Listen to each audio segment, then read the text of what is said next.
है, तुम बिस्तर पे अपने आराम के साथ ख्वाबे खरगोश में मस्त होकर सो कैसे जाते हो? अल्लाह का अज़ाब तुम्हारे दिलों को चीर क्यों नहीं देता है? तुम कैसे आराम की नींद सो जाते हो बिस्तर पर? कैसे तुम्हें नींद आ जाती है बिस्तर पर? इस कश्मीरी नौजवान से पूछो, वला नब्लुवन्नकुम बिशैइन मिनल खौफ, खौफ डाल के भी आजमाएंगे। हर वक्त खौफ के साए में रहते हैं वो लोग। वलजू, भूखा मार कर भी आजमाएंगे। जितना भूखे वो लोग रहते हैं, हम और आप नहीं रह पा रहे हैं। वनक़्सिम मिनल अम्वाल, जितना मालों का नुकसान उतना उनका हुआ है, हमारा और आपका नहीं हुआ। वल अनफुस, जितनी जानें उनकी गई हैं, आज किसकी जाने जा रही हैं? वसमरात, खेतियां बाड़ियां कारोबार बिजनेस हम तुम्हें तबाह करके भी हम तुम्हें आजमाएंगे। इन तमाम सूरतों में मेरे जो बंदे सब्र कर ले। अब आया क्या कहा? इन तमाम आजमाइशों में मेरे बंदे जो पूरे उतर जाएं और सब्र कर लें। सब्र वबश्शिर साबिरीन, तो सब्र करने वालों को बशारत दे दो। मुफस्सिरीन का इत्तिफाक, जन्नत की बशारत। वबश्शिर साबिरीन, ये हुक्म दिया जा रहा अल्लाह के नबी को, ऐ मोहम्मद सल्लल्लाहु अलैहि वसल्लम, इन सब्र करने वाले लोगों को जन्नत की खुशखबरी सुना दो, जो इन तमाम इम्तिहान में पास हो जाएं, पूरे उतरे, अल्लाह के दीन को ना छोड़ें, शरीयत को ना छोड़ें, इस्लाम को तर्क न करें, ऐसे लोगों को तुम जन्नत की खुशखबरी सुना दो। अब ये सब मुसीबतें हैं, खौफ, भूख, मालों में नुकसान, जानों का जाना, कारोबार का बर्बाद होना, ये सब मुसीबतें हैं। आगे दुआ बताई जा रही है, सुनिएगा। अल्लज़ीना इज़ा असाबतहुम मुसीबा, जिन लोगों को जब कोई मुसीबत पहुंचे, मुसीबत कोई भी मुसीबत हो सकती है, कोई भी गम आ सकता है। अल्लाह ताला क्या कह रहा है? मेरे बंदो, जब तुम्हें कोई मुसीबत पहुंचे, जब तुम्हें कोई मुसीबत तुम्हें घेर ले, कालू, तो मेरे बंदे उस मुसीबत से घबराते नहीं हैं, आपे से बाहर नहीं होते, अपना आपा नहीं खो देते हैं, बल्कि क्या करते हैं?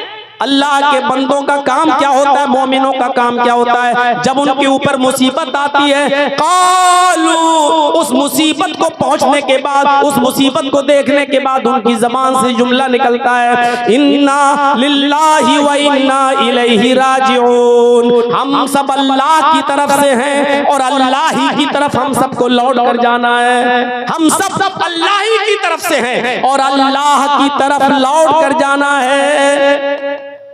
बड़ी बदकिस्मती ये है हमारी और जहालत ये है हमारी कि हम ये समझते हैं कि ये कोई मर जाए तो मरने की खबर सुनो तब ये दुआ पढ़ो, इन्ना लिल्लाहि व इन्ना इलैहि राजिऊन। ये हमारी जहालत है।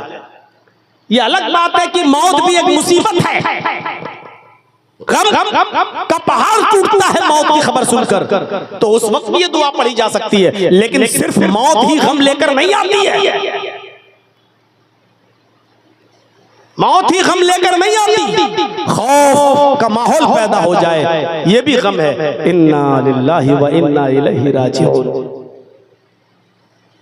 कोई बहुत बड़ी परेशानी आ जाए, इन्ना लिल्लाहि व इन्ना इलैहि राजिऊन।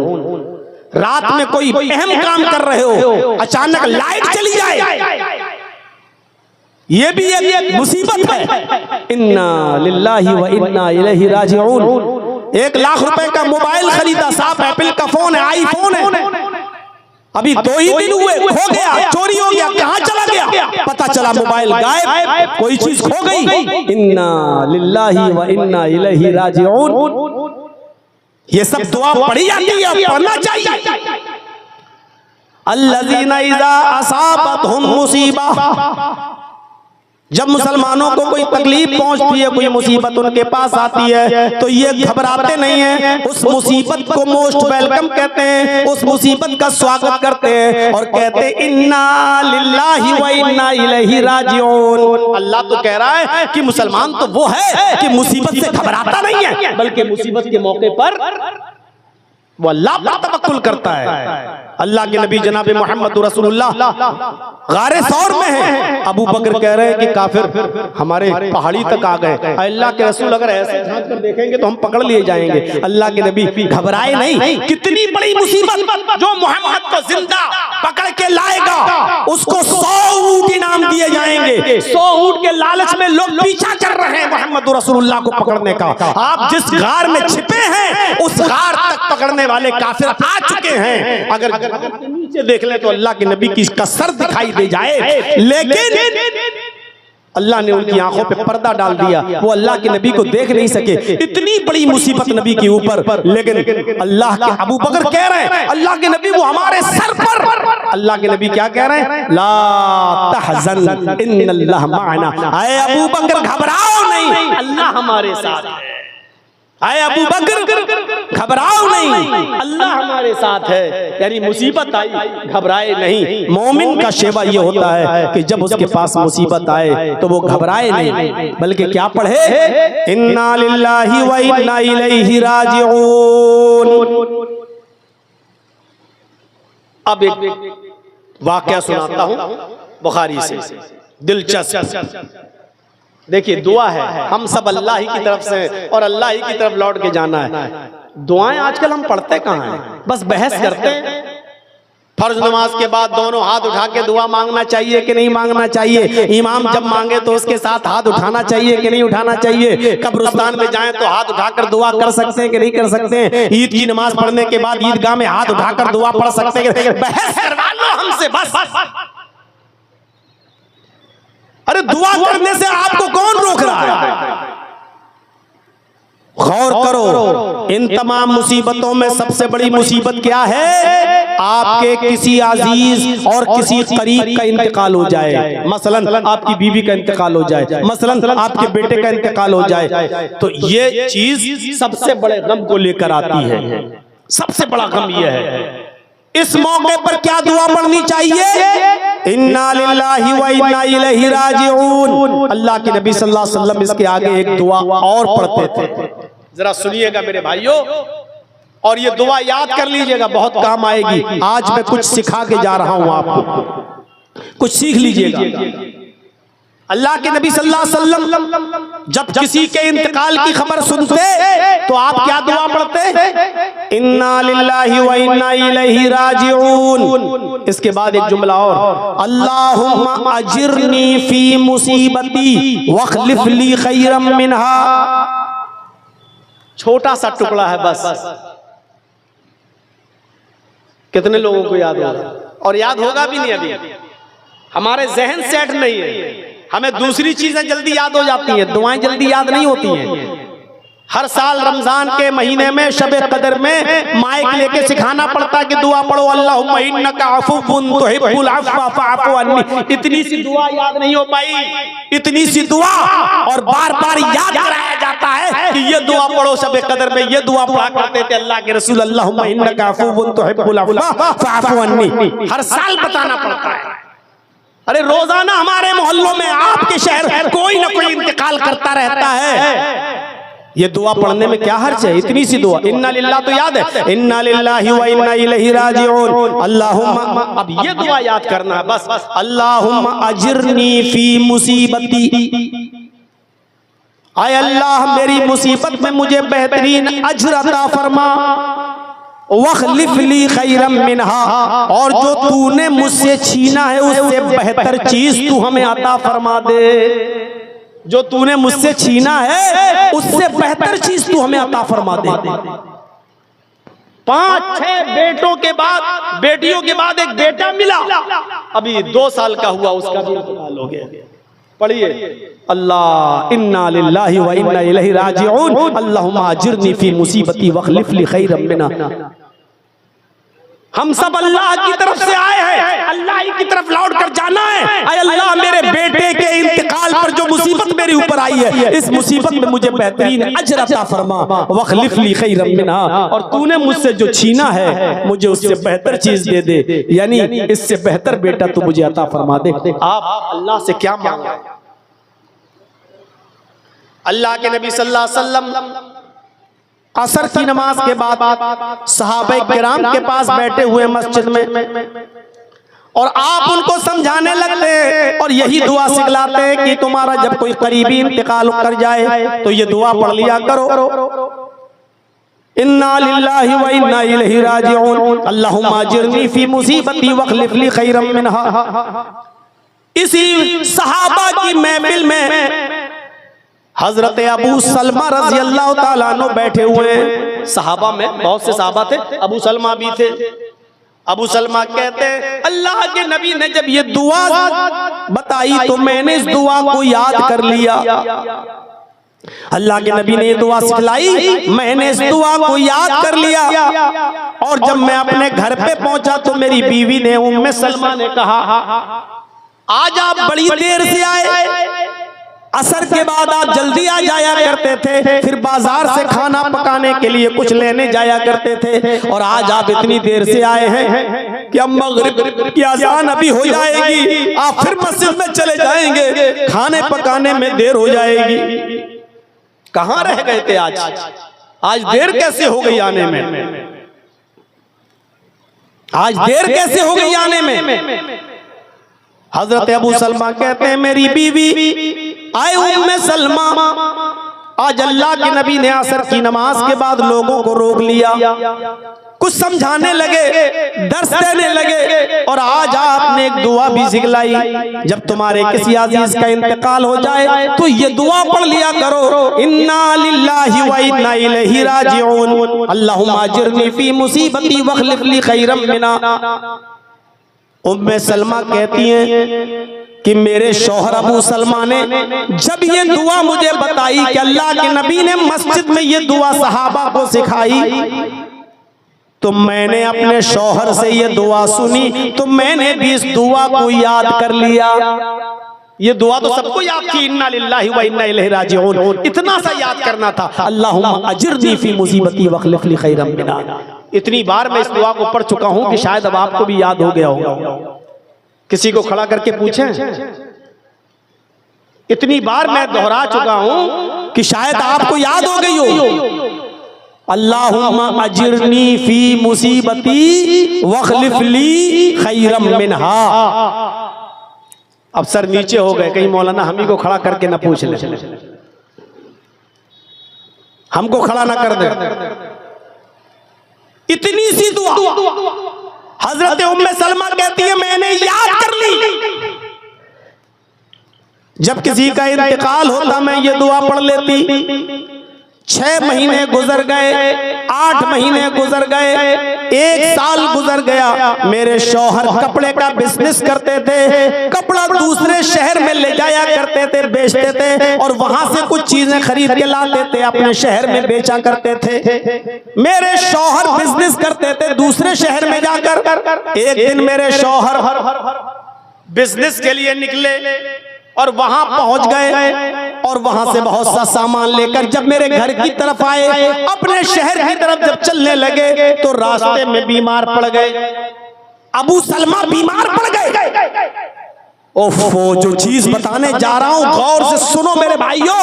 उम्मे सलमा कहती हैं मेरे शौहर बाहर गए, और वहां से जब लौटे दूसरे शहर से तो बीमार पड़ गए, और रास्ते ही में उनका इंतकाल हो गया। अबू सलमा उसी बीमारी में इंतकाल कर गए। मेरे कानों में खबर पहुंचाई गई, कोई दौड़ता हुआ आया, उसने मुझे बताया कि तुम्हारे शौहर अबू सलमा बीमार पड़ गए थे रास्ते में और उनका इंतकाल हो गया।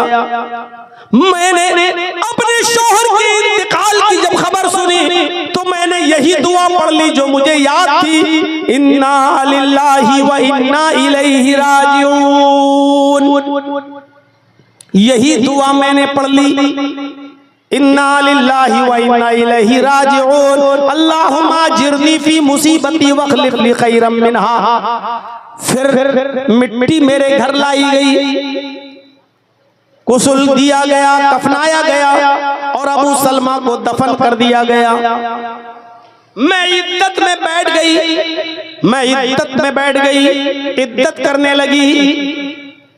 और जब भी मुझे मेरे शौहर की याद आती तो मैं फिर ये दुआ पढ़ लेती। शौहर की याद आती, ये एक गम था, तो मैं ये दुआ पढ़ लेती, यही इन्ना लिल्लाहि व इन्ना इलैहि राजिऊन अल्लाहुम्मा अजिरनी फी मुसीबती वखलिफ ली खैरम मिना। उम्मे सलमा कहती हैं कि 2-3 महीने गुजर गए, मैं इद्दत में थी। एक दिन मुझे शौहर की याद आई तो मैं ये दुआ पढ़ने लगी। जब मैं दुआ पढ़ने लगी तो मैं इसके तर्जमे पर गौर करने लगी, इसकी मीनिंग पर, मफहूम पर गौर करने लगी। मैं सोचने लगी ऐसा कैसे हो सकता है। इस दुआ का मतलब तो यह है कि हम अल्लाह की तरफ से हैं और अल्लाह ही की तरफ जाना है। आय अल्लाह मेरी मुसीबत में मुझे बेहतरीन बदला दे, वखलिफ ली खैरम मिनहा, और जो तूने मुझसे छीना है उससे बेहतर बदला मुझे दे, बेहतर चीज अता कर। उम्मे सलमा कहती है मैं बार बार ये दुआ पढ़ती हूँ कि अल्लाह मुझे उससे बेहतर चीज दे जो तूने मुझसे छीनी है। भला मेरे शौहर से बेहतर कौन हो सकता है? मेरे शौहर जो मुझ पर जान छड़कते थे, मेरे दीवाने थे, मेरी हर परेशानी और हर चीज का ख्याल रखते थे। मेरे शौहर इस दुनिया से इंतकाल कर गए और मैं अल्लाह से दुआ करती हूँ कि अल्लाह मुझे वो चीज दे जो मेरे शौहर से बेहतर हो, मेरे शौहर से बेहतर चीज दे। कैसे हो सकता है? भला इस दुनिया में मेरे शौहर से अच्छा भी कोई होगा? ऐसा कैसे हो सकता है? उम्मे सलमा कहती हैं मैं दुआ को दुआ की तरह पढ़ती रही और ये सोचती रही कि ऐसा कैसे हो सकता है। भला अबू सलमा से भी ज्यादा कोई मोहब्बत करने वाला, अबू सलमा से भी ज्यादा कोई प्यार करने वाला मुझे मिलेगा क्या? उनसे भी कोई अच्छा इस दुनिया में होगा? उम्मे सलमा कहती हैं कि जब मेरी इद्दत पूरी हो गई, 4 महीने 10 दिन, जब मेरी इद्दत पूरी हो गई तो एक दिन मैं बकरी के चमड़े को, बकरी के खाल को दबावत दे रही थी। अरब के अंदर ये खाले वाले बेची नहीं जाती थी। बकरी ज़िबा की खाल निकाली, उसको दबावत दी, उसको गर्म पानी में बबूल अबूल डालकर उसको गर्म करके उसको साफ किया। या तो मशकीज़ा बना लिया जाता था जो पानी के भरने में काम आता है, या ढोल बना लिया जाता था, या जाय नमाज वगैरह बना ली जाती थी, उसको घर में इस्तेमाल में लाया जाता था। उम्मे सलमा कहती है कि मैं बकरी के खल के चमड़े को दबावत दे रही थी। अचानक मेरे दरवाजे पे दस्तक हुई, मेरी इद्दत खत्म हो गई। अचानक मेरे दरवाजे पर दस्तक हुई, मैंने जल्दी से हाथ धोए और दरवाजे की तरफ में आगे बढ़ी। मैं जल्दी से दरवाजे की तरफ आगे बढ़ी। जैसे ही मैंने दरवाजा खोला तो क्या देखती हूँ कि मेरे सामने जनाबे मोहम्मद रसूलुल्लाह सल्लल्लाहु अलैहि वसल्लम खड़े हैं। मेरे सामने मोहम्मद रसूलुल्लाह सल्लल्लाहु अलैहि वसल्लम खड़े हैं। आपने मुझे देखा, कहा अस्सलामु अलैकुम। मैंने भी नबी अकरम के सलाम का जवाब दिया, व अलैकुमुस्सलाम व रहमतुल्लाहि व बरकातुहू। मैंने भी नबी के सलाम का जवाब दिया और फिर आपको घर में अंदर आने की इजाजत दी कि अंदर आइए। अरे अल्लाह के नबी आप अंदर तशरीफ लाइए। अल्लाह के नबी जब घर के अंदर तशरीफ लाए तो खजूर के पत्तों की बनी हुई चटाई बिछी हुई थी। उसी चटाई के ऊपर अल्लाह के नबी बैठ गए। कितनी बेइज्जती होती है। औरतें कहती है लो साहब इतना अच्छा घर बना लिया, एक सोफा नहीं डाल सकते हो? बाहर के मेहमान आते हैं बेचारे, उनको टूटी फूटी कुर्सियों पे बिठाना पड़ता है। अल्लाह के नबी खजूर के पत्तों की बनी हुई चटाई के ऊपर बैठ गए। हजरत उम्मे सलमा कहती हैं मेरे पास तकिया था, तकिया चमड़े का तकिया, उसमें खजूर की छाल भरी हुई थी। मैंने वो तकिया चमड़े का जिसमें खजूर के पत्ते या उसकी छाल भरी हुई थी मैंने दे दिया, आप इस पर टेक लगा लीजिए। अल्लाह के नबी उस तकिए पर टेक लगाकर बैठ गए। मैंने पूछा अल्लाह के नबी मेरे इस गरीब खाने पर आने का मकसद क्या है? आप हमारे घर पे अचानक तशरीफ लाए, आने का मकसद क्या है? अल्लाह के नबी फरमाते हैं उम्मे सलमा तुम्हारे शौहर अबू सलमा का इंतकाल हो चुका है, तुम इद्दत में थी इसलिए मैं नहीं आया मिलने, अब तुम्हारी इद्दत भी पूरी हो गई, अब मैं तुमसे मिलने के लिए आया हूं। आए उम्मे सलमा मैं तुम्हारे साथ निकाह करने का इरादा रखता हूं, मैं तुमसे शादी करना चाहता हूं, मैं तुमसे निकाह करना चाहता हूं। आए उम्मे सलमा, तुम्हें अच्छी तरह मालूम है कि इस वक्त अरब का मिजाज क्या है। जिस औरत का शौहर मर जाता है उस औरत को कितनी तकलीफें उठाना पड़ती हैं। लोग उस औरत को मनहूस समझते हैं कि देखो अपनी जिंदगी में अपना आदमी खा गई, उसकी शादी नहीं होती है, कोई निकाह नहीं करता इस डर से कि एक को तो शादी करके खा गई, दूसरा जो इससे शादी करेगा वो भी मर जाएगा।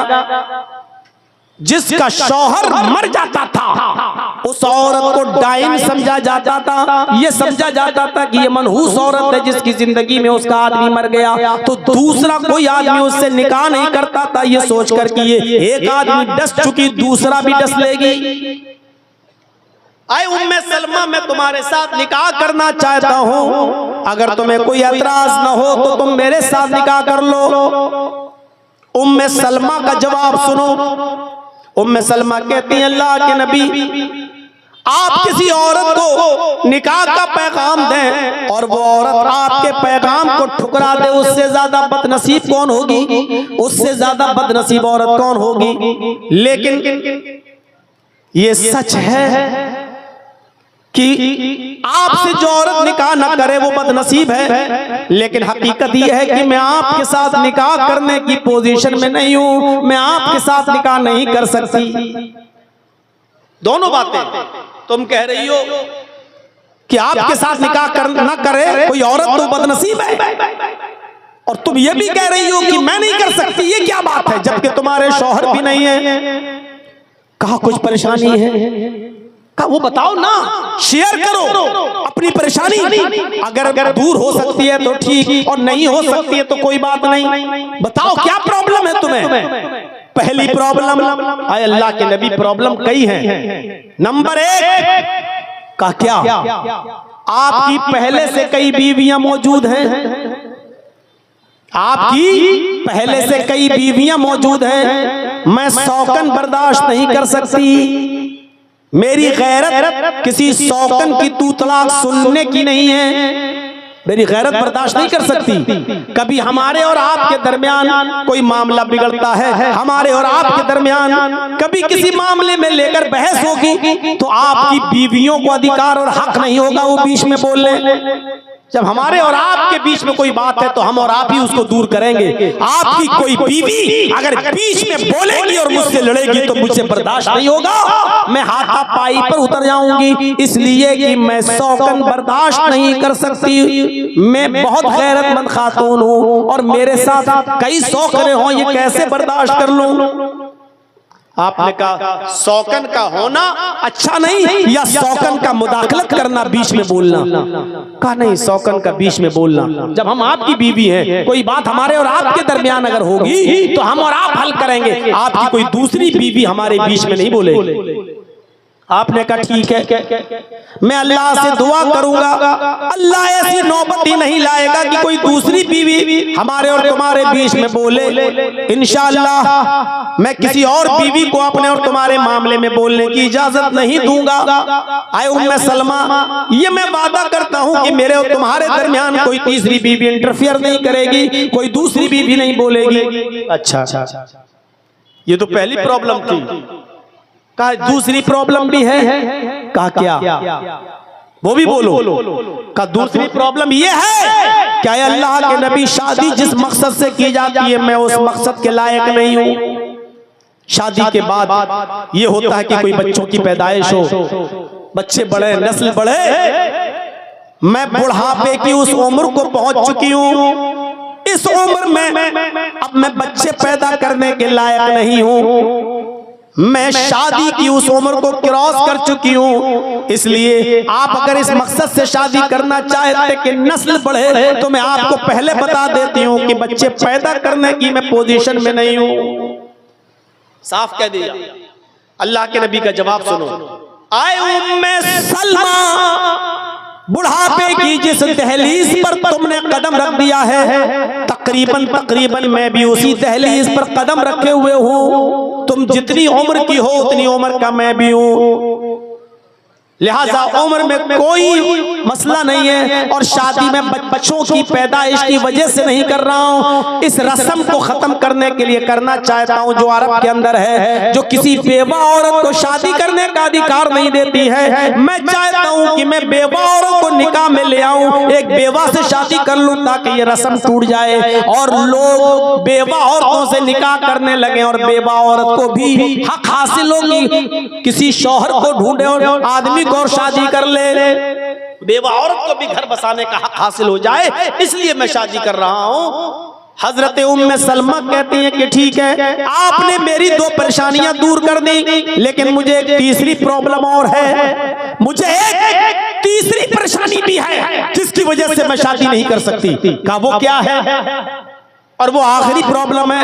अल्लाह के नबी ने कहा बताओ। कहने लगी आए अल्लाह के रसूल, मेरे शौहर अबू सलमा का इंतकाल हो गया है, वो अपने बच्चे छोड़कर गए हैं और बच्चे भी काफी बड़े बड़े हो चुके हैं, वो अपने बच्चे छोड़कर गए हैं, आप उससे शादी करना चाहते हैं। अबू सलमा के इंतकाल के बाद उन बच्चों की परवरिश मैं करती हूँ, उन बच्चों को मैं पालती हूँ, उन बच्चों का पालन पोषण मैं करती हूँ, उन बच्चों की किफालत मेरे जिम्मे है। अगर आप ये चाहते हैं कि मैं सिर्फ उम्मे सलमा से शादी कर लूं और ये बच्चे उम्मे सलमा के मायके वाले संभाले, बच्चों के मामू आए और बच्चों को ले जाएं, बच्चों के नाना आए बच्चों को ले जाएं, ये बच्चे अपने ननियाल में पले, अपने मामू के यहाँ अपने नाना के यहाँ पले या ददियाल में पले, तो अल्लाह के नबी ये नहीं हो सकता है। ये बच्चे अबू सलमा छोड़ कर गए, इन बच्चों की किफालत मेरे जिम्मे,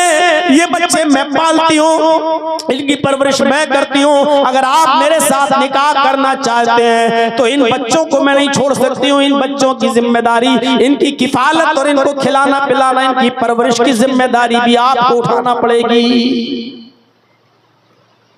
कितनी क्लियर बात। अल्लाह के नबी फरमाते हैं उम्मे सलमा ये कोई कहने की बात है, जब तुम मुझसे निकाह कर लोगी तो तुम्हारे बच्चे भी मेरे बच्चे होंगे, उनकी परवरिश करना, उनको पालना, उनको बड़ा करना, उनको अच्छी तरबियत देना, ये भी मेरी जिम्मेदारी होगी, इन बच्चों की किफालत मैं करूंगा। जब ये तीनों शर्तें अल्लाह के नबी ने मान ली तो उम्मे सलमा ने निकाह भी कर लिया और मोहम्मद रसूलुल्लाह की वो बीवी बन गई। एक दिन अल्लाह के नबी सल्लल्लाहु अलैहि वसल्लम अपनी बीवी उम्मे सलमा से बातें कर रहे थे और अबू सलमा का जिक्र आ गया। अबू सलमा का जिक्र आते ही उम्मे सलमा की आंखों में आंसू आ गए और कहने लगी कि अल्लाह के रसूल, अब इस दुआ पर मुझे मुकम्मल यकीन हुआ है, इस दुआ में जो हम पढ़ते हैं अल्लाहुम्मा जिरनी फी मुसीबती, मेरी मुसीबत में बेहतरीन बदल अता फरमा, वखलिफ ली खैरम मिना, और जो तूने मुझसे छीना है उससे बेहतर चीज तू मुझे अता फरमा। ऐ अल्लाह के नबी, पहले मैं सोचा करती थी कि अबू सलमा से मेरे लिए कौन बेहतर होगा, इतने अच्छे, उनसे बेहतर कौन होगा, लेकिन ये दुआ मांगते मांगते मैंने देखा अल्लाह ने दुआ कबूल कर ली। अबू सलमा बेहतर थे, लेकिन अल्लाह ने अबू सलमा को अगर छीना तो उनसे बेहतर शौहर मुझे अता फरमा दिया।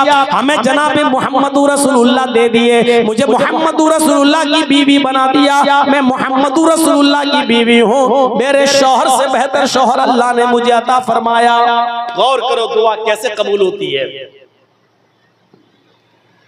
यहां तो सूरत हाल दूसरी है, शादी हुई, मांग रहे बेटा, अल्लाह मुझे बेटा दे दे, अल्लाह मुझे बेटा दे दे, अल्लाह मुझे बेटा दे दे। 9 महीने के बाद घर में बच्चा पैदा हुआ तो पता चला कि बेटी है, पेशानी पे शिकन पड़ गई, पसीना आ गया, अल्लाह मैंने तो बेटा मांगा था, तूने बेटी दे दी। बेगैरत, तुझे शर्म आनी चाहिए, बेटी की पैदाइश पर तू अफसोस कर रहा है, ये बेटी नहीं रहमत है जो तेरे घर में पैदा हुई। हो सकता है अल्लाह ने तुझे इसलिए बेटा न दिया हो क्योंकि अल्लाह बेहतर जानता था कि ये बेटा अगर मांग रहा है, अगर मैं बेटा दूंगा तो बेटा बड़ा होकर जमीन और जायदाद के चक्कर में अपने बाप का मर्डर कर देगा, अपने बाप का ही खून कर देगा, अपने बाप को सताएगा। हो सकता है इसलिए बेटा न दिया हो। यही आदमी बेचारा जिसको बेटा नहीं मिला, रोता रहा, परेशान रहा, जिंदगी भर कहता रहा अल्लाह मैंने बेटा मांगा तूने बेटी दे दी। अभी वो बच्ची बेचारी जवानी की दहलीज पर कदम रखी, 15-16 साल की हुई, अभी शादी नहीं हुई, अचानक बाप का एक्सीडेंट होता है, पैर टूट गया, रीढ़ की हड्डी में चोट लगी, बिस्तर पे पड़ा है। डॉक्टर ने बिस्तर ही पर लेटे लेटे खाने पीने की इजाजत दी, पेशाब और पायखाना करने की इजाजत दी, उठ नहीं सकता। अब ऐसे मौके पर देख रहा है कि मेरी बीवी मेरी गंदगी को हाथ नहीं लगा रही है, मेरा बेटा जो शादीशुदा हो चुका है या बहू वाला है, न उसकी बहू आ रही है न बेटा आ रहा है। ऐसे नाजुक मोड़ पर वो देखता है कि उसकी बेटी आती है, अपने बाप की उस चादर को बदलती है जिस पर उसने पेशाब कर रखा है, एक पॉट लेके आती है और अपने बाप के कमर के नीचे रख देती है, अब्बू जरूरत से फारिग हो जाइए। बाप ने उसी पॉट में लेटरीन की और बेटी आई उसी पॉट को उठाकर फेंक रही है, अपने बाप की गंदगी को साफ कर रही है, उसके कपड़े धुल रही है। यही बाप जो बेटा बेटा चिल्ला रहा था, आज बेटी की तरफ से ये होने वाली खिदमत को देखता तो कहता कि अल्लाह वाकई तेरी कुदरत, वाकई तेरा इल्म वसी है, मैंने तुझसे बेटा मांगा था, लेकिन अगर बेटा होता तो आज शादीशुदा होकर मेरी ये खिदमत नहीं कर सकता था जो मेरी बेटी मेरी खिदमत कर रही है। इस पोजीशन में मेरी बेटी मेरे काम आई, वाकई तू हकीम है, तू अच्छी तरीके से जानता है कि बेटा देना चाहिए कि बेटी देना चाहिए। अंदाजा लगा सकते हैं आप, बेटियां रहमत बनकर आती हैं, रहमत। आप बेटों की पैदाइश पे खुश होते हो? पूरे हिंदुस्तान में जाता हूं तकरीरें करने, और अभी मेरा एक कदम अगर आपके भगैया में है तो अभी दूसरा कदम मेरा कलकत्ता की सरजमीन पर है। कल का प्रोग्राम मेरा मिदनीपुर में है, खड़गपुर से आगे मिदनीपुर। अंदाजा लगाओ कि आज यहाँ है, कल कहां, परसों कहां। शेख बता रहे थे कि सन 1996 में तकरीर की, ये 29-30 साल का जमाना जो गुजरा है, इस 30 साल तकरीरों के जमाने में मेरे भाइयों पूरे हिंदुस्तान के चप्पे चप्पे में जा चुका हूँ। ऐसे ऐसे माँ बाप को जानता हूँ जिन्होंने मेरी खिदमत की है, जिन्होंने मुझे खिलाया पिलाया है। 5 साल के बाद उनके घर गया तो पता चला कि वो नहीं है इस दुनिया में। मोहल्ले वालों से पूछा गया तो पता चला कि उनकी औलाद ने, उसके बेटे ने अपने बाप को मार डाला।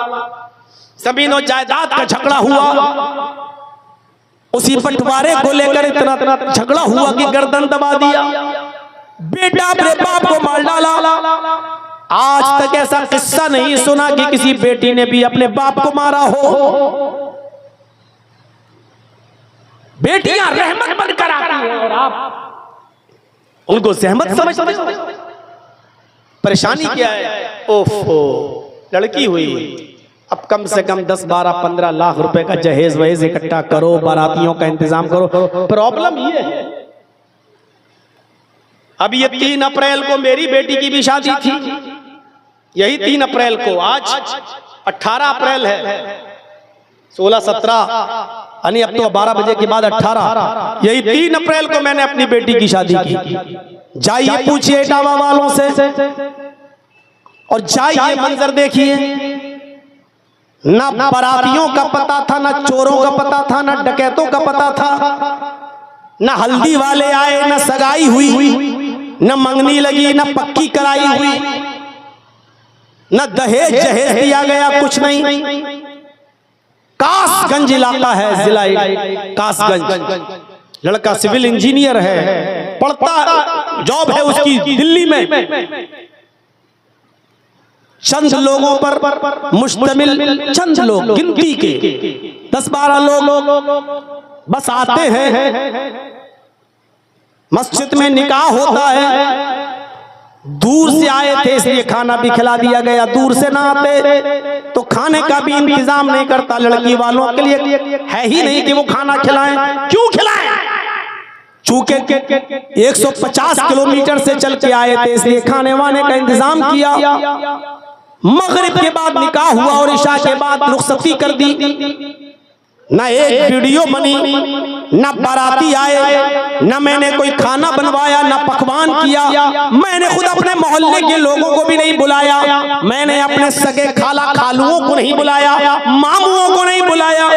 लड़की वाले की जिम्मेदारी ही नहीं है। इस बात को मंजर आम पे बोल रहा हूँ, रिकॉर्ड हो रहा है और ये तकरीर पूरी दुनिया सुनेगी, हमारे इटावा वाले भी सुनेंगे। अगर झूठ बोलूंगा मेरे भाइयों तो मेरी गिरफ्त भी होगी और कहेंगे लोग देखो ये जो जलसों में झूठ बोलता है।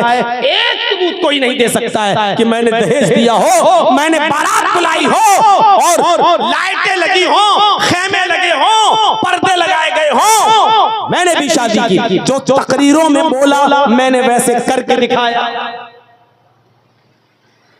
अब आप अपने इलाके के मौलवियों पे नजर रखो और देखो कि ये अपनी बेटियों की शादी कैसे करते हैं, ये अपने बेटों की शादी कैसे करते हैं। आप नजर रखो और मौलवियों पे भी नजर रखो कि ये गैर शादीशुदा ये कैसे शादी करता है। देखो इस 30 साल की जिंदगी में कितनी इस्लाह हुई, आप गौर करें। आप लड़के ही मारते हैं अपने माँ बाप को, लड़कियां नहीं। हाँ मौलाना साहब, लड़की पूरे खानदान का नाम डुबो देती है, ये सच है, आप सही कह रहे हैं। आपको उस वक्त तकलीफ होती है जब आपके घर में कोई लड़की पैदा हुई, बड़ी हुई और आप जहां शादी करना चाहते हैं वो लड़की तैयार नहीं, वो दूसरी जगह शादी करना चाहती है, किसी गैर आदमी से निकाह करना चाहती है और ऐसा भी हो सकता है कि वो किसी गैर मुस्लिम से शादी करना चाहती हो। अब आपके सर घूमते हैं कि अब क्या होगा। और जब वो किसी गैर के साथ भागती है तो आप कहते हैं कि अच्छा था ये पैदा होते ही मर जाती है। तो इसमें लड़की का कसूर नहीं है जो भाग रही है किसी गैर के साथ, इसमें कसूर है आपकी तरबियत का, इसमें कसूर है आपकी परवरिश का। आपने अपनी बेटी को वो तरबियत ही नहीं दी, क्यों गई गैर मुस्लिम के साथ, क्यों भागी वो किसी मुसलमानी के साथ, लेकिन भागकर शादी क्यों की, क्यों? इसमें गलती आपकी रही, आपने उसको एंड्रॉइड मोबाइल दे दिया।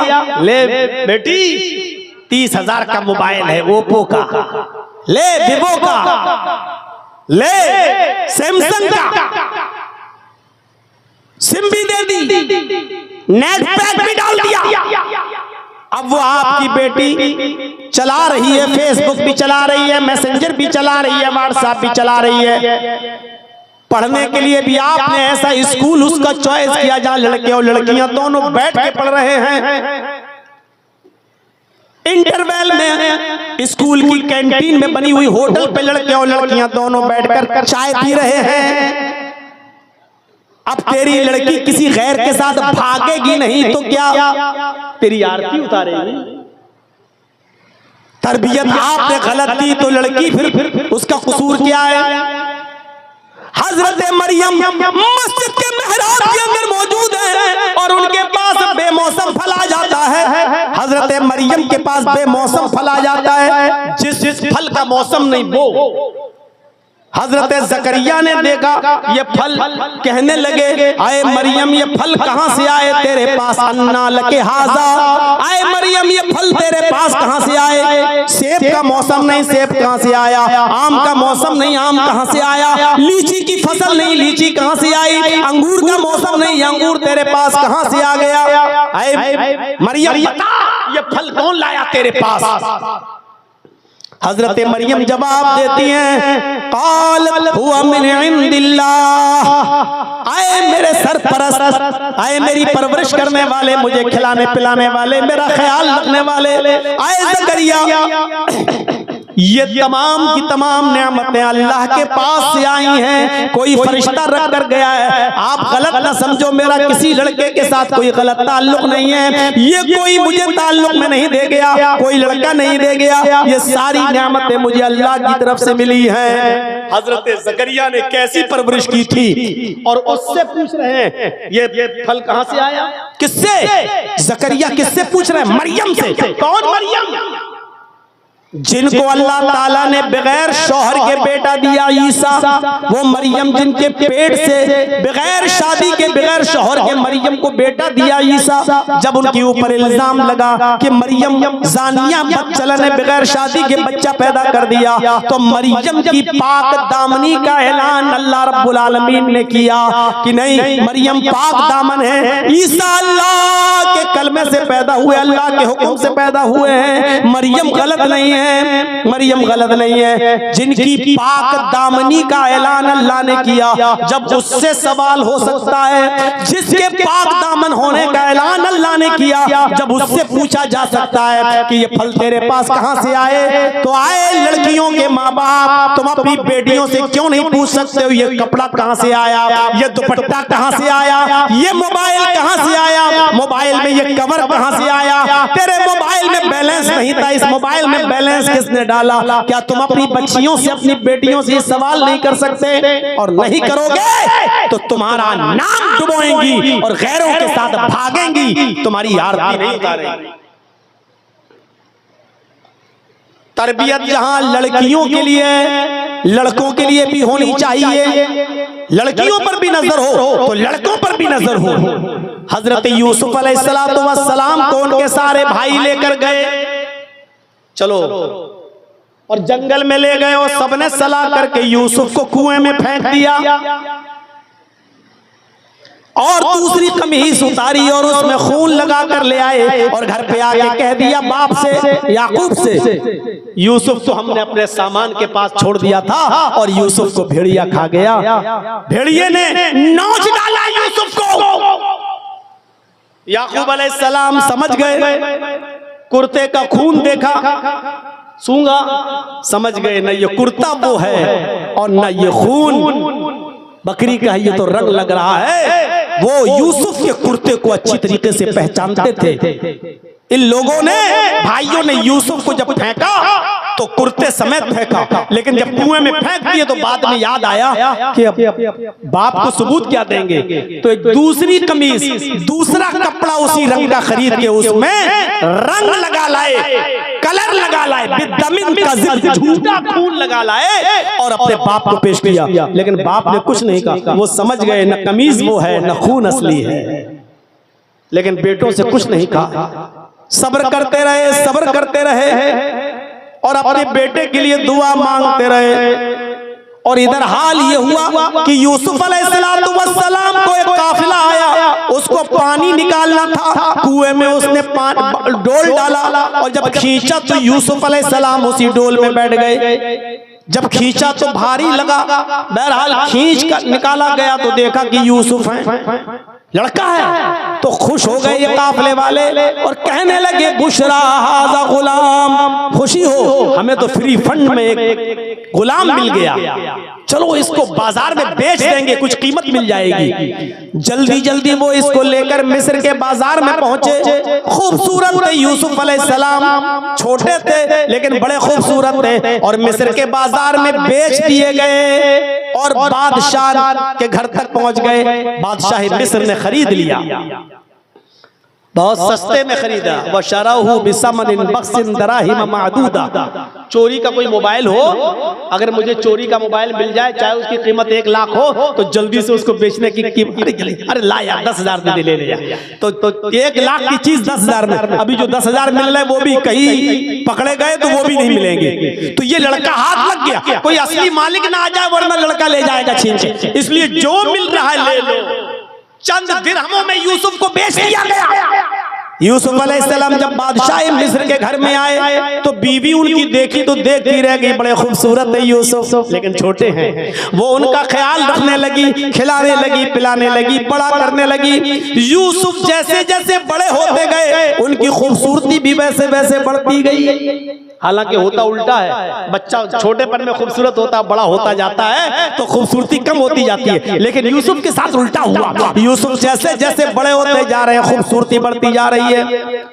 और जब जवान हो गए तो बादशाह मिस्र की बीवी ही उनके ऊपर मर मिटी। बादशाह की बीवी फरेफ्ता हो गई, बरगलाने लगी, बहकाने लगी, लेकिन यूसुफ हाथ नहीं आए। एक दिन कहने लगी चलो अंदर चलो, तुमसे बहुत जरूरी काम है। सोचा ये हमारी मालिकन है, चलो क्या काम होगा। वो अंदर ले गई, ये दरवाजा बंद, आगे ले गई, वो दूसरा दरवाजा बंद, फिर एक और कमरे में ले गई, उसका दरवाजा बंद, फिर एक और कमरे में ले गई, उसका दरवाजा बंद, कई दरवाजों के अंदर ले गई। गल्लक़तिल अबवाब, कुरान में जमा इस्तेमाल हुआ है, उसने सारे दरवाजे बंद कर दिए। इसका मतलब एक दरवाजा नहीं था, कई दरवाजे थे, उसने सारे दरवाजे बंद कर दिए ताकि भाग ना पाए यूसुफ। और जैसी वहां पहुंचती है बंद कमरे में, वही कहने लगती है यूसुफ आ जाओ, कितने जमाने से हम तुम्हारे बालिग होने का इंतजार कर रहे हैं, तुम्हारे बड़े होने का इंतजार कर रहे हैं। यूसुफ आओ, मेरी प्यास बुझाओ, आओ मुझसे मिलो। यूसुफ अलैहिस्सलाम ने फरमाया माअज़ल्लाह, अल्लाह की पनाह, मैं ये काम नहीं कर सकता। उसको जुनून, कैसे नहीं करोगे, इधर आओ। यूसुफ भागे, पहला दरवाजा खोलने में कामयाब, वो भी भाग रही है। यूसुफ ने दूसरा दरवाजा खोला, उसमें भी कामयाब, तीसरा दरवाजा खोला और भागने में उधर से भी कामयाब, चौथा दरवाजा खोला, उधर से भी भागने में कामयाब। आखिरी दरवाजे पर पहुंचे, तब तक इसने पीछे से दामन पकड़ लिया, पीछे से दामन पकड़ लिया और यूसुफ अलैहिस्सलाम ने दरवाजे का कुंडा जो होता वो पकड़ लिया, इधर खींचा यूसुफ को। बादशाह मिस्र की बीवी ने ऐसे खींचा तो यूसुफ ऐसे दरवाजा पकड़े थे, ऐसे खींचते हुए उसके ऊपर गिर गए, दरवाजा भी खुल गया। जब दरवाजा खुला तो सामने बादशाह खड़ा है, मिस्र का बादशाह, उस औरत का शौहर। हालत ये थी कि वो औरत नीचे गिरी है, यूसुफ अलैहिस्सलाम उस औरत के ऊपर गिरे हैं और सामने दरवाजा खुला है और दरवाजे पर बादशाह खड़ा है। फौरन खड़ी होती है और इल्जाम लगाते हुए कहती है कि आए मेरे शौहर, आपकी बीवी पर अगर कोई गलत नजर डाले और गलत इरादे से उसको पकड़ने की कोशिश करे, उसके साथ जिना करने की कोशिश करे, तो उसकी सजा क्या होनी चाहिए सिवाय जेल खाने के। बादशाह मिस्र को यकीन नहीं आया, बचपन से देख रहा है, यकीन नहीं आया कि ऐसा कैसे कर सकता। कहा ठीक है जेल में तो जाएगा, लेकिन पहले मुकदमा चलेगा, अदालत से साबित तो हो जाए। जब मुकदमा दायर किया गया तो बादशाह के करीबी जज ने जो फैसला सुनाया वो ये सुनाया कि आए बादशाह सलामत, यूसुफ सच्चा है या झूठा, तेरी बीवी सच्ची है या झूठी, तो उसको पहचानने का एक ही तरीका है, यूसुफ का कुर्ता देखा जाए, यूसुफ की कमीज देखी जाए। अगर वो कमीज पीछे से फटी है तो यूसुफ सच्चा है, तेरी बीवी झूठी, और अगर वो कमीज आगे से फटी है तो यूसुफ झूठा है और तेरी बीवी सच्ची। कुर्ता मंगाया गया भरी अदालत में, जब कमीज चेक की गई तो वो कमीज पीछे से फटी थी, उसने खींचा था ना पीछे से, खींचा तो कुर्ता फट गया, कमीज फट गई। तो बादशाह ने समझ लिया, कहने लगा कि तुम औरतों की चालें बड़ी खराब हुआ करती हैं, बड़ी धोखेबाज होती हैं तुम औरतें, और एक बेगुनाह बेकसूर को तुम जेल में डलवाती हो, जेल में डलवा रही थी। तौबा कर, इस्तिग़फ़ार कर और आइंदा ऐसी गलती मत करना। बादशाह ने नजरअंदाज कर दिया, लेकिन इस फैसले के बाद बादशाह की बीवी बदनाम हो गई, सारी औरतों में चर्चे हो गए, मिस्र की औरतों में। लो एक नौकर को, एक गुलाम को दिल दे बैठी, एक गुलाम से उसने दिल लगी कर ली, एक गुलाम से के पास जाकर गलत काम करने के लिए चली गई। बताओ, घर का नौकर उसके साथ जब ये बदनामी वो बर्दाश्त न कर सकी तो उसने सारी मिस्र की औरतों की दावत कर दी, दस्तरखान बिछा दिया, सबके सामने प्लेटें रख दी, प्लेटों में फल रख दी और फल को एक एक छुरी रख दी और इन औरतों से कहा कि फलों को काटो। मिस्र की औरतें जब फल काटने लगी तो यूसुफ से बादशाह की बीवी ने कहा है, यूसुफ इन औरतों के सामने से गुजर जाओ, इन औरतों के सामने से निकलो। यूसुफ अलैहिस्सलाम उन औरतों के सामने से जब गुजरे तो क्या देखते हैं, मिस्र की सारी औरतें उन्हीं को देखने लगी और जब मिस्र की औरतें यूसुफ को देखने लगी तो खूबसूरती देखकर मिस्र की सारी औरतें भूल गईं कि हम किसको देख रहे हैं, फल काट रहे हैं या उंगली। वो छुरियां तो उंगली पे चला रही थी और ये सोच रही थी कि फल कट रहा है, हालांकि फल तो कब का कट गया है, अलग हो गया है। बजाय फल काटने के वो अपनी उंगलियों को काटने लगी और यूसुफ को देखती रह गई, छुरी उंगलियों पे चलने लगी। कहने लगी माँ हाजा बशरा, ये इंसान नहीं है, ये तो कोई फरिश्ता नजर आता है। अब बादशाह की बीवी ने कहा और तो बताओ तुम्हारा दिल इस नौजवान पर आया या नहीं आया? आ गया, हम खुद इसके दीवाने हो गए। अभी तो सिर्फ बादशाह की बीवी दीवानी थी, अब जितनी औरतों ने देखा सब उसकी दीवानी। बादशाह की बीवी बोली अब तुम ही बताओ कि मैं अपने दिल को कैसे समझाऊं, तुमने तो एक झलक देखी है, तुम इसकी दीवानी हो गई हो। मेरे घर में तो छोटा था तब से पल रहा है और मैं इसके बालिग होने का इंतजार करती रही और जब ये बालिग हुआ तो मैं इससे अपनी उम्मीद पूरी करने के लिए इसको बुलाने लगी तो इसने मना कर दिया। तुमने एक झलक देखी तो तुम अपने आप को कंट्रोल नहीं कर पा रही हो। मेरे दिल से पूछो कि मैं कैसे कंट्रोल करके रहती हूँ। और सबके सामने ऐलान कर रही है ये औरत, बादशाह की बीवी, सुन लो, अगर इस लड़के ने, इस आदमी ने अगर मेरी ख्वाहिश पूरी नहीं की, मेरी बात न मानी तो जिंदगी भर जेल में सड़ेगा, जिंदगी भर जेल खाने में कैद करवा दूंगी, इल्जाम लगा लगा कर इसको जेल पहुंचा कर मानूंगी और पूरी जिंदगी इसकी जेल में गुजर जाएगी। अब यूसुफ अलैहिस्सलाम के सामने दो रास्ते थे, या तो बादशाह की बीवी की बात मान ले और पांचों उंगली घी में। भाई बादशाह की बीवी अगर उसको सपोर्ट करने लगे तो कितना वो आराम में होगा, कितने आराम से जिंदगी गुजारेगा। या तो फिर बादशाह की बीवी की बात ना माने तो जिंदगी भर जेल में। अब यूसुफ सोचने लगे कि मैं क्या करूं, बात नहीं मानता तो जेल खाना और बात मान लेता हूं तो हरामकारी, मैं क्या करूं। अपनी नजरें आसमान पे डाली और कहा अल्लाह इन दो रास्तों में मैं जिस रास्ते को पसंद करता हूं वो तुझसे मांग रहा हूं।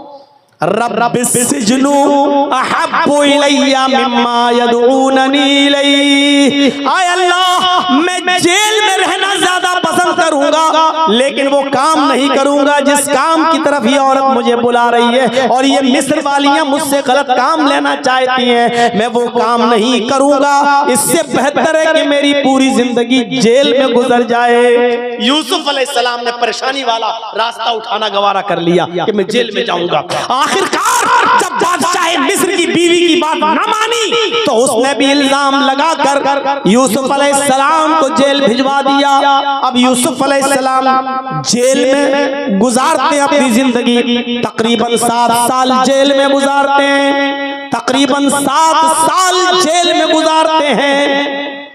अब वहां ख्वाब की ताबीर बताते हैं, उस यसना में बादशाह ने भी ख्वाब देखा। हजरत यूसुफ ने ताबीर बता दी। बादशाह ने कहा जिसने ये ताबीर बताई वही मुल्क के मिस्र को कहत से और परेशानी से बचा सकता है, लिहाजा उसको जेल से छुड़ाया गया बादशाह के हुक्म पर। और बादशाह ने यूसुफ अलैहिस्सलाम को मुल्क के मिस्र का बादशाह बना दिया।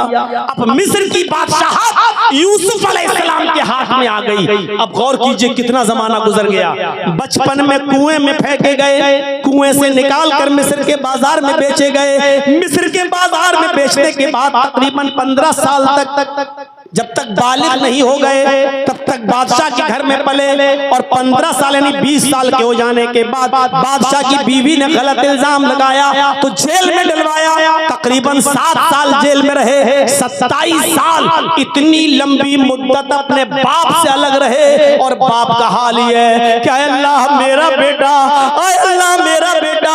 याकूब अलैहिस्सलाम दुआ मांग मांग के उनकी आंखें अंधी हो गई, दुआ मांगते मांगते आंसू बहाते बहाते वो बीना बीना हो गए। जब मुल्क के बादशाह बन गए हजरत यूसुफ, तब उनको याद आया, कहने लगे कि अब सही वक्त है मुझे अपने बाप को याद करने का, सही वक्त है मुझे अपने बाप को अपने यहाँ बुलाने का। तो जो कमीज बचपन में जिस कमीज को पहनकर वो कुएं में फेंके गए थे, जो कमीज हजरत यूसुफ संभाल के रखे थे, उसी कमीज को हजरत यूसुफ ने निकाला। और कमीज निकालने के बाद मिस्र के कुछ लोगों को भेजा, जाओ मैं उस बस्ती में जाओ, वहां एक बूढ़ा आदमी तुम्हें मिलेगा, उसका नाम याकूब होगा।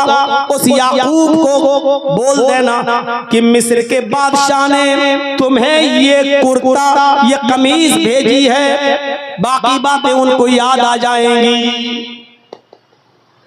मिस्र के कुछ लोग यूसुफ का कुर्ता लेकर जब दूसरे मुल्क पहुंचे और वहां याकूब अलैहिस्सलाम से मिले, अभी तक इन लोगों को ये नहीं मालूम था कि यूसुफ से हमें जहां भेजा है वो यूसुफ का बाप है और यूसुफ उसका बेटा है। अभी किसी को नहीं मालूम, बादशाह को भी नहीं मालूम। जब ये लोग मिस्र से चलकर उस मुल्क में आए जहां याकूब रहते थे और याकूब अलैहिस्सलाम से मुलाकात की, तो कहा कि मिस्र के बादशाह ने ये कुर्ता आपको दिया है।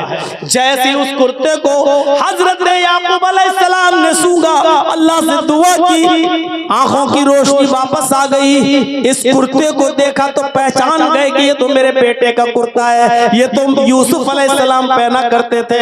उसको सूंघा तो यूसुफ अलैहिस्सलाम की महक उनको अच्छी तरीके से सूंघने में आ गई। कहने लगे ये कुर्ता तुम्हें किसने दिया? कहा बादशाह ने। कहा उसका नाम क्या है?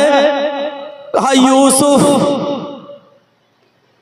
तो याकूब अलैहिस्सलाम ने कहा क्या वो जिंदा है? कहा जो सवाल किया उस सवाल को सुनिएगा मेरे साथियों। आए मिस्र वालों, कैफ़ तरकतहू, तुमने यूसुफ को किस हाल में छोड़ा, कैसे छोड़ा, कहां छोड़ा, किस पोजीशन में छोड़ा? पहला सवाल, किस हाल में? मिस्र वालों ने कहा किस हाल में? किस हाल में पूछते हो? तारा को तो मलिका मिस्र। अरे उसके तो मजे ही मजे। इस वक्त वो मिस्र का बादशाह है। इस वक्त यूसुफ मिस्र का बादशाह है। तरकतहू मलिका मिस्र, मैंने मुल्क मिस्र के बादशाह की हालत में छोड़ा है। याकूब अलैहिस्सलाम के आंखों में आंसू आ गए और रोते हुए कहते ला अस्अलुकुम मन हाज़ा, मेरे पूछने का ये मतलब नहीं कि वो बादशाह है, गवर्नर है, क्या है, ये नहीं पूछना चाहता हूं मैं कि वो क्या है। ये मत बताओ मुझे कि वो क्या है। अस्अलुकुम अन यदीन तरकतहू, मैं ये जानना चाहता हूं कि यूसुफ को तुमने किस दीन पर छोड़ा है, किस दीन की वो किसकी इबादत करते हैं, उनका काम क्या है। यूसुफ इतने बड़े हो गए, मुल्क के मिस्र के बादशाह बन गए, कहीं अय्याश तो नहीं, ज़िनाकार तो नहीं, क्योंकि आजकल अय्यारों, मक्कारों, अय्याशों और नाजायज और गलत लोगों के हाथों ही में हुकूमत आती है। कहीं यूसुफ गलत तो नहीं है। किस दीन पर तुमने उनको छोड़ा?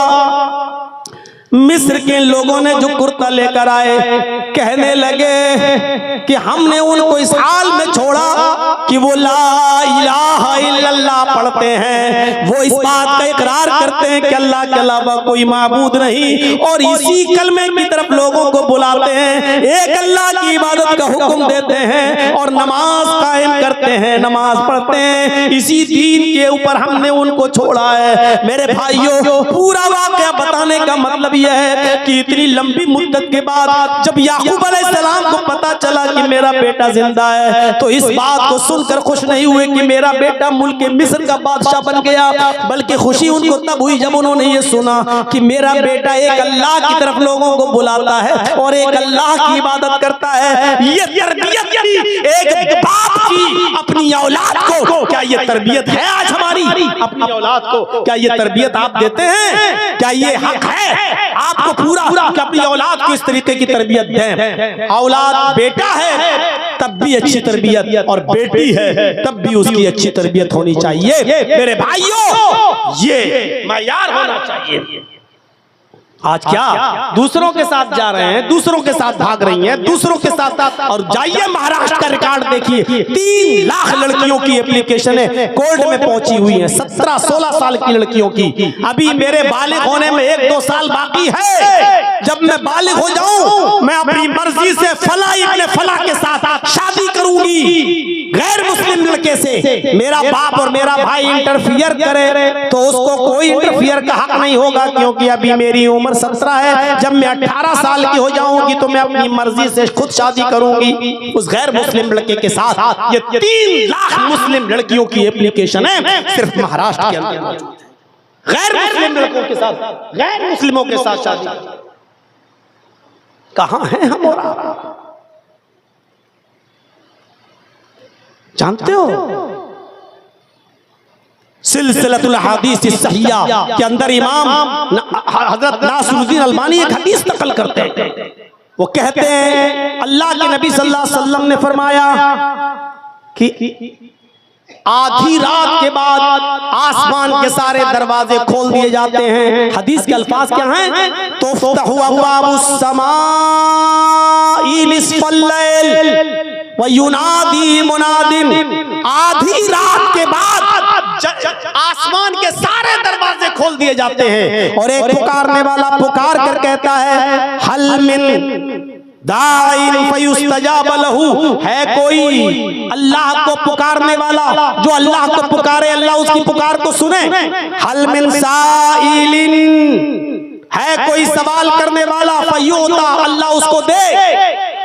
हल मिन मकरूबिन फयुफर्रज अन्हु, है कोई सितमज़दा, है कोई परेशान हाल जो अपनी परेशानी अल्लाह के सामने रखे और अल्लाह उसकी परेशानी को दूर करे। ये हर फरिश्ता हर रात में पुकारता है।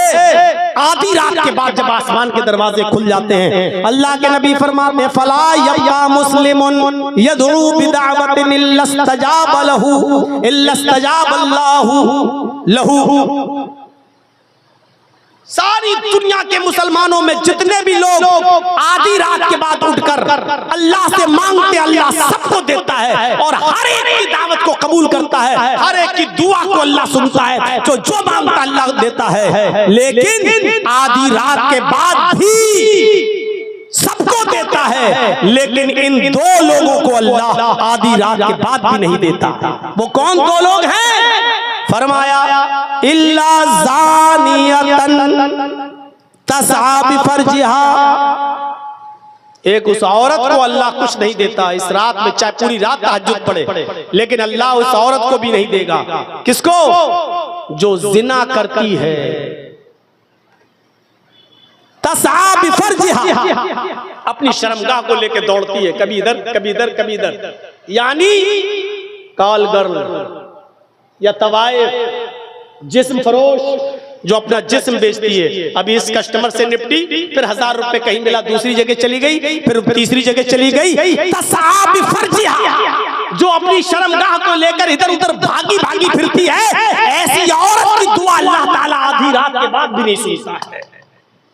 इसमें वो लड़कियां भी शामिल है। एक को छोड़ा, उसके साथ गलत काम किया, उसको छोड़ा, उससे मोहब्बत छोड़ी, अब दूसरे को पकड़ लिया, दूसरे से 1 आध साल ताल्लुक किया, उसको छोड़ा, फिर तीसरे को पकड़ लिया, तीसरे को छोड़ा, फिर चौथे को पकड़ लिया, और सबके साथ सबके बिस्तर पे सोती है, सबके साथ गलत काम करती है। ये लड़की चाहे वो पैसा भी ना लेती हो, फ्री में अपने बॉयफ्रेंड के सामने अपने जिस्म को पेश कर देती हो, लेकिन कई उसके बॉयफ्रेंड हो तो ये लड़की भी उसमें शामिल है।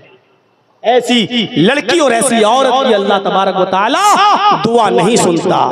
व उशारन, नाजायज टैक्स लेने वाले की भी नहीं सुनता। हमारे घर के बाहर दरवाजा लगा है, हमने रोक लगा दी, नहीं साहब आप यहाँ से नहीं गुजर सकते हो। क्यों? अगर गुजरना तो 100 रुपए दो। रास्ता सबका, लेकिन हम पावरफुल है, हम नहीं निकलने देंगे साहब। क्यों? अरे मेरे घर के सामने दरवाजा है, मैं नहीं जाने दूंगा। मेरे घर के सामने रोड है, मैं नहीं निकलने दूंगा। नाजायज टैक्स लेने वाला, नाजायज तरीके से वसूली करने वाला एक इस आदमी की दुआ भी अल्लाह रब्बुल आलमीन नहीं सुनता है, दुआ कबूल नहीं करता है। मेरे नौजवानों, आखिरी चीज बता रहा हूं तुम्हें, सुनते चलो। जिस तरह लड़कियां आज बिगड़ रही हैं समाज और सोसाइटी के अंदर, लड़के भी आज उनका माहौल खराब है। तुम दूसरों की मां बहन बेटियों को गलत नजर से देखोगे तो तुम्हारी मां बहन बेटियां भी महफूज नहीं रहेंगी। यही इजराइल 48 साल का एक यहूदी इजराइल के एक शहर ईलात के अंदर जाता है, बिजनेस करता था। बिजनेस ईलात इजराइल का एक शहर है, बहुत मशहूर शहर है। जैसे हिंदुस्तान का एक शहर है गोवा, बहुत नंगा शहर है। हिंदुस्तान में सबसे ज्यादा गंदगी अगर आपको मिलेगी जिस्म के एतबार से तो गोवा में मिलेगी। बंबई अम्बई कुछ नहीं है उसके आगे। और पूरी दुनिया का सबसे ज्यादा नंगा शहर पेरिस। अमेरिका कुछ नहीं है, दुनिया का सबसे ज्यादा गंदा शहर पेरिस, और हिंदुस्तान का सबसे गंदा शहर गोवा। वहां के जू पे चले जाओ, समंदरी इलाके में चले जाओ तो हल्का सा तार भी नहीं रहेगा जिस्म पर, पूरी न्यूड नेकेड नंगे लड़के और नंगी लड़कियां समंदर के किनारे आपको पड़े हुए मिलेंगे।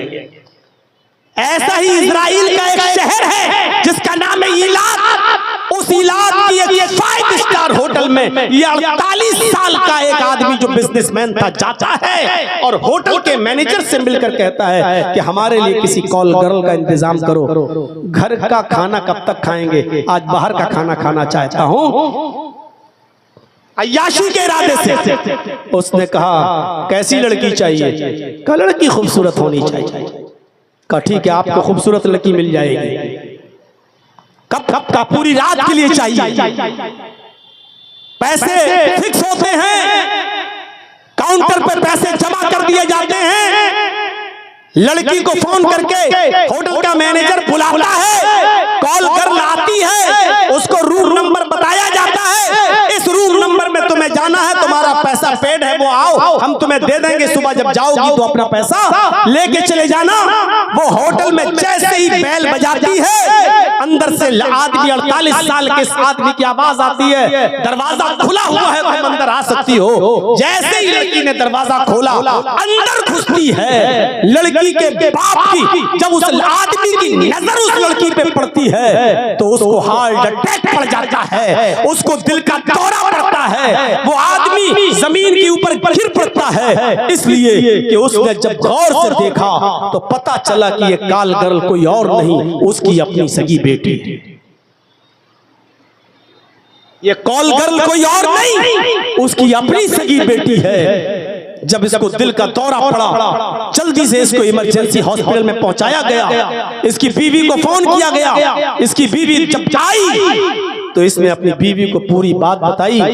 बीवी ने कहा अच्छा, तो इसका मतलब यह है कि तुम्हें भी घर से सुकून नहीं था, तुम भी बाहर आकर अय्याशी करते हो। जिस रास्ते पर बाप चलता है तो उसकी औलाद भी उसी रास्ते पर चल पड़ी है। तुम्हारी बेटी भी इसी रास्ते पर इसीलिए चल रही है क्योंकि तुमने गलत रास्ता पकड़ा, यही रास्ता तुम्हारी बेटी ने भी पकड़ा। अब मुझे तुमसे तलाक चाहिए। और आखिरकार उस औरत ने अपने आदमी से तलाक ले ली। मेरे भाइयों, जब तुम बाप होकर गलत रास्ते पे चलोगे, तुम्हारी बेटियां भी गलत रास्तों पे चलेंगी, नहीं बचा पाओगे तुम। पाकिस्तान का एक शहर है कराची, कई बार मैं जा चुका हूं। उस कराची के अंदर एक बहुत मशहूर इलाका है जिसका नाम है defence housing authority. Defence housing authority, उस डिफेंस हाउसिंग अथॉरिटी में एक बहुत खूबसूरत प्राइवेट निजी स्कूल बना हुआ है, बहुत खूबसूरत। अमीर माँ बाप के लड़के और लड़कियां उस स्कूल के अंदर पढ़ते हैं, निजी स्कूल है। उस स्कूल के 4 स्टूडेंट्स ने ये तय किया कि आज किसी लड़की को हम बहकाएंगे, बहलाएंगे और नाश्ता पानी के बहाने उसको एक कमरे में बंद कर देंगे और चारों लड़के उससे एक एक करके उसके साथ आज जिना करेंगे, ज्यादती करेंगे उसके साथ। उन 4 लड़कों में से एक लड़का किसी लड़की को बहलाकर फुसलाकर खिलाने पिलाने के बहाने दोस्त बनाकर लाता है और एक कमरे में ले जाता है और कहता मैं अभी आ रहा हूं। बाहर आकर कॉल करता अपने तीनों साथियों से, काम हो गया। लड़की को जान से मारने की धमकी दे दी गई, लड़की डर गई, लेकिन वो गलत काम करने पर तैयार है। कह रही है मेरी जान मत लो, पहले मैं जा रहा हूं, उसके बाद फिर दूसरा। पहले जिसने पकड़ा वो गया, उस लड़की के साथ गलत काम किया, वो बाहर आया, फिर दूसरा गया, उसने उसके साथ ज्यादती की, दूसरा निकला, फिर तीसरा गया, तीसरे ने उसके साथ जिना किया। वो सबके सामने हाथ पैर जोड़ती रही लेकिन किसी को रहम नहीं आया। जब तीनों ज्यादती करके निकल चुके, अब चौथे का नंबर आया। कहा कि देख हाथ पैर तो बहुत जोड़ रही है लेकिन रहम मत करना, बहुत खूबसूरत है, पूरा मजा आएगा तुझे, जाओ। ये चौथा दरवाजा खुलता है, उस लड़की के पास जाता है, जैसे उस कमरे में घुसता है, लड़के की नजर उस लड़की पर पड़ती है, इस लड़के के दिमाग की नस फट जाती है, ब्रेन हेमरेज होता है और उसी वक्त ये लड़का ऑन स्पॉट उसी कमरे में मर जाता है। इसलिए कि वो लड़की कोई और नहीं थी, इसकी अपनी सगी बहन। जब भाई किसी गलत काम में पड़ जाए तो ये उम्मीद मत रखना कि उस भाई की बहनें महफूज होंगी। कह दिया जो कहना था। अगर बाप हो बच्चों के गलत काम करोगे तो तुम्हारी बेटियां महफूज नहीं रहेंगी, और भाई हो किसी बहन के, दूसरों की बहन बेटियों पर गलत नजर डालोगे तो तुम्हारी बहन बेटियां महफूज नहीं रहेंगी। जाओ, तकरीर खत्म करो, जाकर तकरीर मोबाइलों पे बात और बताओ अपनी गर्लफ्रेंड को कि मौलाना साहब ऐसा ऐसा बोले थे। मुझे मालूम है कि इतना सख्त सुनने के बाद भी बेशर्मो तुम्हें शर्म नहीं आएगी, बेहयाओ तुम्हें हया नहीं आएगी, बेगैरतो तुम्हें गैरत नहीं आएगी। इसके बावजूद भी तुम इस गलत हरकत को छोड़ नहीं पाओगे। तुम अपनी गर्लफ्रेंडों को छोड़ नहीं सकते और तुम्हारी चुड़ैलें, तुम्हारी गर्लफ्रेंडें, तुम्हारी चूहियां तुम्हें नहीं छोड़ सकती हैं, क्योंकि तुमने उनको अपने प्यार के बंधनों में ठार से देकर बंधा रखा है। लेकिन याद रखना, तुम दूसरों की बहन बेटियों के साथ गलत काम करोगे तो तुम अपनी बहन बेटियों के साथ दरवाजा खोल रहे हो। और इसी को कुरान ने कहा है, ला तक़रबुज़ ज़िना इन्नहु काना फ़ाहिशतन व साअ सबीला। जिना के करीब मत जाओ, ये गंदा रास्ता है। फ़ाहिशतन व साअ सबीला, ये गंदा रास्ता है। आप जिस रोड पे चल रहे हो ना, समझते हो कि मंजिल पे पहुंच जाएंगे, नहीं। जिना का जो रास्ता, जिसको आप समझ रहे हो कि मैं किसी की बहन के साथ जिना कर रहा हूं, जिस रास्ते पे आप चल रहे हो, इसकी आखिरी मंजिल तेरी बहन और बेटी है। तू जिस सड़क पे चल रहा है, इस सड़क पर तेरी बहन और बेटी का घर मौजूद है। तू जिस रास्ते पे चल रहा है, वहां तेरी बहन और तेरी बेटी का घर है। इसलिए याद रख, कुरान ने इसको गंदा रास्ता कहा है, गंदा रास्ता। इसीलिए रास्ता कहा है कि जिस रास्ते पे तुम चल रहे हो, ये रास्ता तुम्हारी बहन और तुम्हारी बेटी तक पहुंच रहा है। अल्लाह से दुआ करता हूँ इस्लाह मुआशरे पर होने वाले इस प्रोग्राम को खत्म करने के बाद, मुझे इतनी उम्मीद नहीं थी कि इतना थकने के बाद और इतना गशी और चक्कर आने के बाद मैं इतनी देर बोल 2 घंटे हो गए। 2 घंटे मेरे भाइयों, 5 मिनट बाकी हैं। 1:15 पे बोला था और 3:15 हो रहे हैं। 2 घंटे मैंने खींच दिए। अल्लाह से दुआ करता हूँ कि अल्लाह तू हमारा इम्तिहान मत ले, और अगर तू हमारा इम्तिहान लेता है तो इस इम्तिहान में पूरा उतरने की हमें तौफीक अता फरमा। हमारे मुआशरे की इस्लाह फरमा, हमें ज़िनाकारी से बचा ले, हमें अपने बेटे और बेटियों की तरबियत करने की तौफीक अता फरमा। बार इलाह, जब तक तू हमें जिंदा रख, इस्लाम पे जिंदा रखना सवाल है।